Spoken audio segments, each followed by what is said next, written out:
마태복음 5장 8절 마음이 정결한 자는 복이 있나니 저희가 하나님을 볼 것임이란 내용으로 은혜를 받겠습니다. 이 마음이 정결한 자는 복이 있나니 저희가 하나님을 볼 것이며 하는 내용 속에서 이 마음이 정결한가 또 하나님을 볼 것이라는 내용들이 어떻게 이해해야 되는가 하는 것을 알아야 하기 때문에 먼저 박윤선 목사님의 내용을 한번 소개해 드리도록 하겠습니다. 박윤선 목사님은 하나님에게 대하여 단순한 마음을 가지는 것이 마음이 정결함이다 라고 하면서 하나님 앞에서의 이중행위는 그의 앞에 불결한 것이므로 그로 인하여서 암매하여져서 하나님을 보지 못하게 된다라고 주석하였습니다. 그런가 하면은 송영목 목사는 마음이 정결한 자는 죄가 없는 자가 아니라 진실됨, 동기의 순수함, 내적 체험과 외적 행위의 일치를 추구하는 자들인데 하나님과 가장 긴밀한 교제를 나눌 수 있다라고 하였습니다. 그런가 하면은 일본의 개신길 목사는 마음이 정결한 자는 인간으로서 심정이 사념에, 즉 사사로운 생각에 의해 더러워지지 않는 사람을 뜻하고 있는 것이다 라고 하면서 마음이 정결한 자는 그 마음 안팎에 이르는 곳마다의 고통과 불행을 볼 뿐이다. 고통과 불행을 볼 뿐이다 라고 했습니다. 만약 그가 그렇게 정결하지 않았다면, 즉 정결하지 않았다면 모름지기 그는 그런 불행을 느끼지 않고 지낼 수 있었을 것이다. 잘 이해를 해야 돼. 이 마음은 뭐냐? 자기 죄에 대한 고통과 불행을 바라보면서 그러한 마음을 가지고 하나님 앞에 회개하는 마음으로 나오는 그러한 자들이 마음이 청결한 자들이다. 내 마음이 청결하지 않다면 자신의 죄로 인한 그런 고통과 불행도 모르고 살아가는 자들이다 라고 얘기하는 것으로 이해됩니다. 또 불행한 자 중에 마음이 청결한 자를 넘는 사람은 없는 것이다. 그러니까 내가 죄로 인하여 불행한 마음을 가지고 있다면 그가 마음이 청결한 사람이 아니겠느냐 하는 겁니다. 그러면서 마음이 청결한 사람은 참으로 복이 있다. 행복하다. 그 눈은 세상의 부패, 허위, 악덕을 보고 슬퍼하고 자기의 죄를 보고 괴로워하며 마음이 더러워진 사람들이 맛볼 수 없는 깊은 고통을 맛보게 된다라고 하였습니다. 오늘날 우리가 이 시대를 살아가면서 사람들이 양심에 화인 맞았다고 그러죠.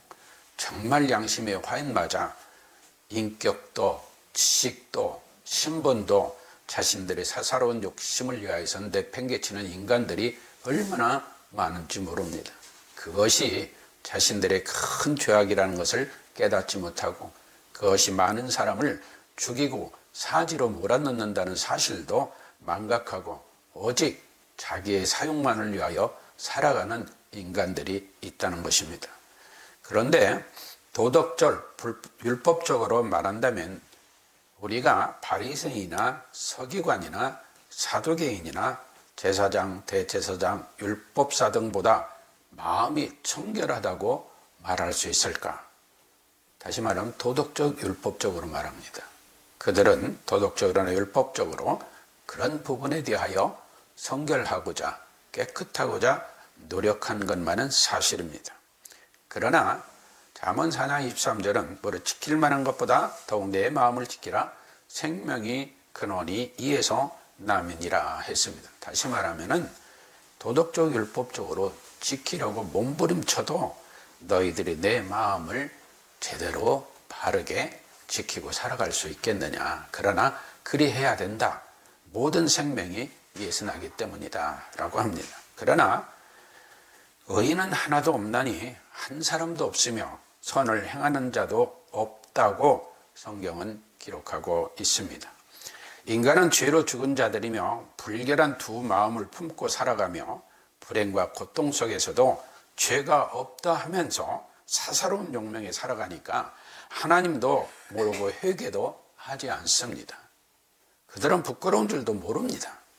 그러한 사람들이 스스로 청결한 자가 되어 하나님을 볼 수 있을까요? 죄로 죽은 자가 하나님의 얼굴을 볼 수 있느냐 이 말입니다. 생명이 있어야 하나님의 얼굴을 볼 수 있지 않겠습니까? 그러므로 칭의된 자가 아니고는, 즉 하나님으로부터 의롭다 칭함을 받지 아니한 자는 하나님과 교통할 수도 없고 하나님의 얼굴을 볼 수도 없습니다.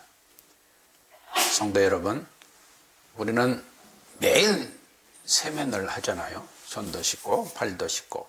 그런데 왜 매일 자주 씻으세요? 구원받은 성도들도 사사로운 정욕동으로 인해 죄로 오염될 수 있습니다. 그러므로 그 오염된 먼지와 같은 죄를 씻어내야 할 거 아닙니까? 그 씻어내는 회개가 곧 성화의 회개입니다. 예수 그리스도를 영접한 자, 거듭난 사람은 성화의 회개를 하며 매일 매순간 마음을 정결케 하여 주시는 하나님의 은혜로 하나님과 교제하며 선을 추구하게 하는 은혜를 누리게 됩니다. 그러므로 우리는 하나님을 볼 것이며에 대한 의미를 먼저 이해해야 마음이 청결함도 알 수가 있습니다. 출애굽기 3장 20절로 23절은 하나님을 보고 살 자가 없다고 기록합니다. 하지만 성경에는 하나님을 본 사람들이 있습니다. 야곱, 모세, 미가야, 이사야, 에스겔 등입니다. 그런데 이 사람들이 하나님을 대면하여 보았다고 하지만 실상은 그들이 하나님을 직접 본 것이 아니라 형상적으로만 보았다는 것입니다. 하나님을 본다는 본문의 말씀에 대하여 바클레이와 렌스키는 뭐라고 했느냐? 장차 그리스도의 재림에 의하여 완성되는 천국에 들어가서 하나님과 함께 거하게 됨을 의미한다라고 했습니다. 그러니까 장차 거룩하고도 영원한 하나님 나라에 들어가서 표현을 하는 거예요. 그런데 핸드릭스는 청결한 마음으로 인하여 하나님의 존재와 속성을 인식하고 하나님을 아는 지식으로 그의 영혼이 채워지며 그리스도 안에서 하나님과 더불어 이루어지는 끊임없는 교제에 대한 것이다 라고 말했습니다. 그러므로 저는 핸드릭슨과 바클레이, 렌스키 주장 모두를 우리가 취합해서 이해를 해야 된다고 생각합니다. 그래서 하나님을 본다는 그들의 주의 내용을 참고로 하면 지상 천국에서 뿐만 아니라 거룩하고도 영원한 하나님 나라에까지 연장된다. 즉 마음이 청결하면 그리하여 하나님을 보는 것은 이 세상에서의 천국 생활과 거룩하고도 영원한 하나님 나라에까지 연장된다. 이렇게 믿습니다. 요한일서 3장 2절에 보면 사랑하는 자들아 우리가 지금은 하나님의 자녀라. 장래에 어떻게 될 것은 아직 나타나지 아니하였으나 그가 나타내심이 되면, 이건 예수 그리스도의 장래 재림하시는 걸 말씀해요. 우리가 그와 같을 줄 아는 것은 그의 계신 그대로 볼 것을 이남이니라 하였습니다. 주를 향하여 이 소망을 가진 자마다 그의 깨끗하심과 같이 자기를 깨끗게 하느니라. 또한 시편 24편 3절 이하에 보면 여호와의 산에 오를 자 누구며 그 거룩한 곳에 설 자가 누군고 곧 손이 깨끗하며 마음이 청결하며 뜻을 허탄한 데 두지 아니하며 거짓 맹세치 아니하는 자로다. 저는 여호와께 복을 받고 구원의 하나님께 의를 얻으리니 이는 여호와를 찾는 족속이요 야곱의 하나님의 얼굴을 구하는 자로다. 셀라 했습니다. 그런가 하면 요한복음 3장 3절에는 예수께서 대답하여 가라사대 진실로 진실로 내게 이르노니 사람이 거듭나지 아니하면 하나님 나라를 볼 수 없느니라 했습니다. 이는 율법사 니고데모와 예수님께서 대화 속에서 나온 말씀입니다. 그때 이 유대인 관은 니고데모가 밤에 예수께 와서 가로되 랍비여 우리가 당신은 하나님께로 오신 선생인 줄 아나이다. 하나님이 함께 계시지 아니하시면 당신의 행하시는 표적을 아무라도 할 수 없나이다 라고 했을 때 예수님께서 대답하신 말씀이에요. 그런데 그 예수님의 말씀에 니고데모가 가로되 사람이 늙으면 어떻게 날 수 있삼나이까? 두 번째 모태에 들어갔다가 날 수 있삼나이까? 예수께서 대답하시되 진실로 진실로 내게 이르노니 사람이 물과 성령으로 나지 아니하면 하나님 나라에 들어갈 수 없느니라. 육으로 난 것은 육이요 성령으로 난 것은 영이니 내가 너에게 거듭나야 하겠다 하는 말을 기 여기지 말라 하였습니다. 또한 요한복음 12장 44절 이하에 보면 예수께서 여쭤가라사대 나를 믿는 자는 나를 믿는 것이 아니요 나를 보내신 이를 믿는 것이며 나를 보는 자는 나를 보내신 이를 보는 것이니라. 나는 빛으로 세상에 왔나니 물은 나를 믿는 자로 어둠에 거하지 않게 하려 함이로다 합니다. 또한 요한복음 14장 5절 이하에서는 예수께서 가라사대 내가 곧 길이요 진리요 생명이니 나로 말미암지 않고는 아버지께로 올 자가 없느니라. 너희가 나를 알았다면 내 아버지도 알았으려니라. 이제부터는 너희가 그를 알았고 또 보았느니라. 그러니까 빌립이 가로되 주여 아버지를 우리에게 보여주소서 그리면 족하겠나이다 합니다. 이때 예수께서 가라사대 빌립아 내가 이렇게 오래 너희와 함께 있을 때 내가 나를 알지 못하느냐? 나를 본 자는 아버지를 보았거늘 나를 본 자는 아버지를 보았거늘 나를 믿는 자는 아버지를 믿는 것이고 나를 아는 자는 아버지를 아는 것이다. 나를 본 자는 아버지를 보았거늘 어찌하여 아버지를 보이라 하느냐? 나는 아버지 안에 있고 아버지는 내 안에 계신 것을 내가 믿지 아니하느냐? 내가 너에게 이르는 말이 스스로 하는 것이 아니라 아버지께서 내 안에 계셔 그의 일을 하시는 것이라 라고 말씀하셨습니다. 또한 에베소 2장 8절 이하에서는 너희가 그 은혜를 인하여 믿음으로 구원을 얻었나니 이것이 너희에게서 난 것이 아니요 하나님의 선물이라.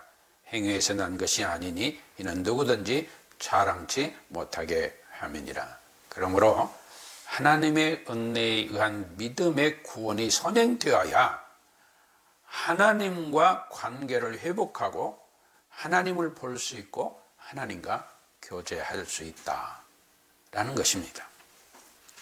그러면 마음이 청결한 자는 어떤 자일까요?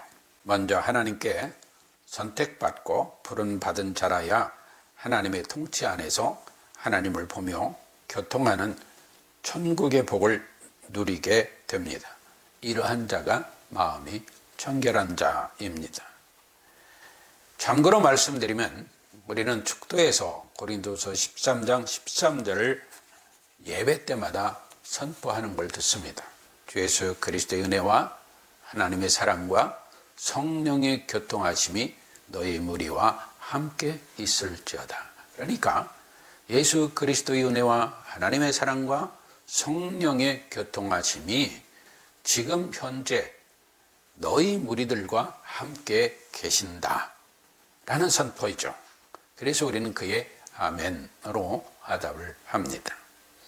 사랑하는 성도 여러분, 우리가 예수 그리스도의 은혜로 인하여 믿음으로 구원을 받았다면 이제 우리는 그 하나님의 선물에 보답하는 아름다운 생활을 이뤄나가는 그런 삶을 이루어야 됩니다. 여기에는 교만함이나 오만함이 존재할 수 없습니다. 오직 겸손함으로 자랑치 말고 오직 하나님의 은혜로 섬기는 우리들이 되어져야 될 줄로 믿습니다. 이러한 사람들이 마음이 청결한 자라는 겁니다. 시편 50편 10절은 기록합니다. 하나님이여 내 속에 정한 마음을 창조하시고 내 안에 정직한 영을 새롭게 하소서.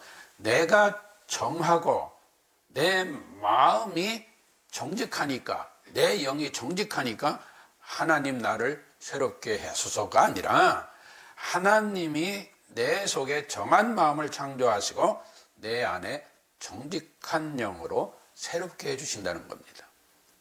히브리서 9장 14절은 하물며 영원하신 성령으로 말미암아 흠없는 자기를 하나님께 드린 그리스도의 피가 어찌 너희 양심으로 죽은 행실에서 깨끗하게 하고 살아계신 하나님을 섬기게 못하겠느냐 했습니다. 예수 그리스도의 피가 우리 죽은 인생을 살려내시어 생명 있게 하시고 그 행실에서 깨끗하게 살아갈 수 있도록 하시고 살아계신 하나님을 섬기게 한다는 것입니다. 예수 그리스도를 믿음으로 구원을 받아 의롭다 칭함을 받은 자가 마음에 청결한 자의 복을 누릴 수 있다는 말씀으로도 이해될 수 있습니다. 그러나 예수 그리스도를 믿어 구원을 받은 성도라고 해도 자기 스스로가 마음이 청결함을 이룰 수 있다고 생각하면 이건 큰 오해요, 착각입니다. 우리가 예수 믿고 성도요 하나님의 자녀가 되었다고 해도 내가 예수님을 믿으니까 나는 내 마음을 스스로 청결하게 할 수 있다. 절대 그렇지 않습니다. 오직 하나님의 은혜가 있어야 될 줄로 믿습니다. 칭의, 다시 말하는 하나님의 의롭다 하여 주신 성도라 할지라도 인간의 본성에 의해서 거룩하고도 영원한 하나님 나라에 들어가기까지에는 항상 오염될 수 있다는 사실을 알아야 합니다. 그러므로 그 죄를 슬퍼하고 괴로워하면서 회개를 하는데 이를 성화의 회개라고 하는 것입니다. 또한 성도는 자신이 부패하고 무능한 존재임을 알기에 전적으로 하나님만 의지해야 합니다. 또한 성도는 궁핍함과 곤고함으로 주님께 은혜를 받았을 때에 청결함으로 주님의 긍휼을 구하기도 합니다. 내주하시는 삼위일체 하나님의 은혜가 아니고는 그 누구라도 하나님을 보고 하나님과 교통하며 하나님의 뜻을 이룰 수가 없습니다. 그러므로 하나님의 뜻대로 살아가는 삶이 예수 그리스도 안에서 성령 하나님의 도움으로 하나님과 교제하며 살아가는 복을 누리는 자입니다. 그러므로 성도는 자기의 의의를 드러내거나 자랑하며 이웃을 판단하고 정죄하는 등의 미혹에 빠져서는 안 됩니다. 오히려 하나님 앞에서 사랑과 희락과 화평과 오래 참음과 자비와 양성과 충성과 온유의 절제라는 성령의 열매를 맺어야 합니다. 베드로전서 1장 22절은 너희가 진리를 순종함으로 너희 영혼을 깨끗하게 하여 거짓 없이 형제를 사랑하게 이르렀으니 마음으로 뜨겁게 피차 사랑하라 했습니다. 오늘날 우리 한국교회에 참으로 안타까운 일들이 많이 있고 세계 속에서도 그리스도인들이라 하면서도 정말로 하나님의 뜻 안에서 피차 서로 뜨겁게 사랑하는 마음이 있는가? 이 서목사 안에도 그러한 의식이 있는가 할 때 심히 부끄러움을 금할 수가 없습니다. 또한 히브리서 12장 14절은 모든 사람으로 더불어 화평함과 거룩함을 쫓으라. 이것이 없이는 아무도 주를 보지 못하리라. 모든 사람으로 더불어 화평함과 거룩함을 쫓으라. 이것이 없이는 아무도 주를 보지 못하리라. 이런 다른 말로 말하면은 주를 보지 못하는 사람들은 화평함도 거룩함도 없다. 그 얘기예요. 그러니까 너희가 성도요 하나님의 자녀요 마음이 깨끗한 자냐? 정말 구원받은 자냐? 모든 사람으로 더불어 화평함과 거룩함을 쫓아라. 그런 자가 주를 보는 마음이 청결한 자다 그 말씀입니다. 예수 그리스도를 믿지 않는 자는 절대로 청결한 마음이 될 수가 없습니다. 또한 하나님께 인도될 수도 없습니다. 하나님을 바라보며 교통할 수 있는 것은 더더구나 없습니다. 그러나 예수 그리스도가 믿어지고 의롭다 칭의된 하나님의 자녀 곧 성도에게는 영혼의 궁핍함과 곤고함을 불쌍히 여기시며 날마다 새롭게 하시며 내조하시는 삼위일체 하나님을 바라보며 하나님과 교통하는 천국의 지복을 누리게 하시는 하나님의 은혜를 받아 누리게 됩니다. 그러므로 성도된 우리는 하나님만 바라는 청결함의 은혜를 주신 하나님께 항상 감사하며 그 은혜를 누려야 할 줄로 믿습니다.